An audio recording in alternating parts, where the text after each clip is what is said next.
Well, Bob, right now, let's leave this electronic stuff behind. Okay, let's do that. Let's get back to nature. Nature? It's spring, a time for planting. But if you attempted a garden last year, you already know. It's not easy keeping up with the Joneses. Having a beautiful flower garden is a lot of work. And if you're just beginning, you'll need to know a few things. Adolf and Dave Abisher have been in the nursery business for over 20 years. The brothers own the Fort Hill Nursery in Huntington. Adolf says they give a lot of advice to people who are just starting out.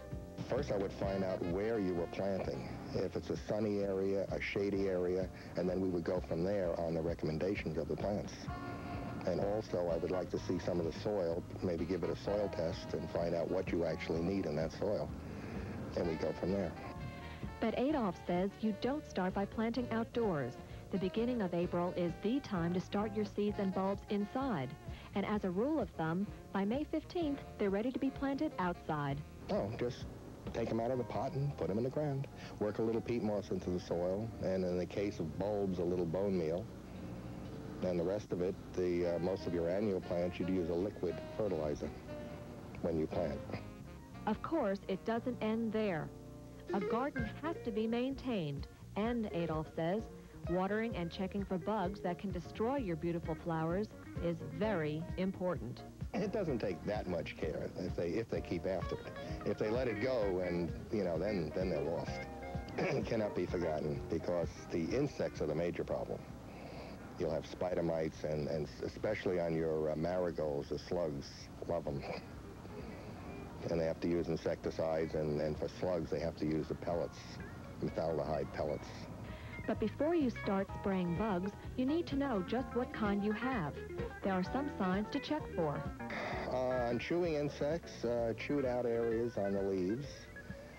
Spider mites, that's a sucking insect. They'll get underneath the leaf and attach themselves and suck the juices out of the leaf. And there you see like little white spots on top. And if you see that, then you know you have spider mite. And it'll be like a dusty appearance on the bottom side, the underside of the leaf. Finding them and knowing that you have them is the hard thing. You have to keep checking in your garden to find out that you do have them. Many people find them after it's too late and the plant can't be brought back anymore. And that's one of your biggest enemies. And slugs in marigolds. Usually people, what they do, they just do it on say a 2-week basis. They'll just go out and spray to keep everything out. Even if they don't have anything, they'll just do it that way. But insects are not the only intruders you have to watch out for. When you have a flower garden, you have to take the good with the bad, and that means dealing with plants that just pop up uninvited. Yes, the biggest job is weeding, keeping the weeds out. There are some chemicals that you could put down to keep the weeds down, which makes it a lot easier.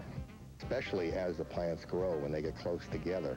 Well, that does retard the weeds somewhat, but still they come up through, and when getting in there, you can ruin plants when you get in there with weeding. That's why the chemicals are good. Well, I hope all of this talk hasn't discouraged some of you beginners, and that you're still going to give it your best shot. Of course, keep in mind that not all of us were meant to have a green thumb. But it's like everything else. If you enjoy what you're doing, you're almost certain to get the desired results.